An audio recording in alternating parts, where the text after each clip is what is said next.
السلام عليكم ورحمة الله تعالى وبركاته، أتمنى تكونوا بخير. وقبل ما نبدأ اشتركوا معنا عشان نقدم محتوى أحسن.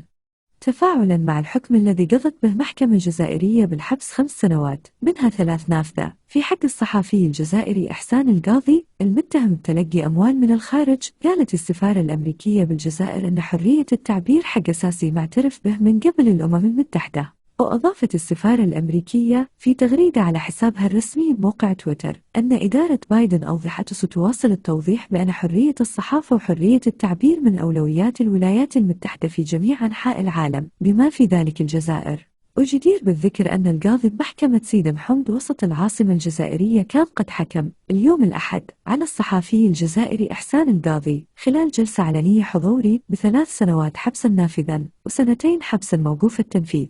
هاد خبر اليوم، وبتمنى لو تشتركوا معي حبايبي عشان أقدم محتوى أحسن وتفرحوني كثير، وشكرا على دعمكم وتفهمكم، وهاي الشي اللي خلاني أرجع نزل فيديوهات كل يوم.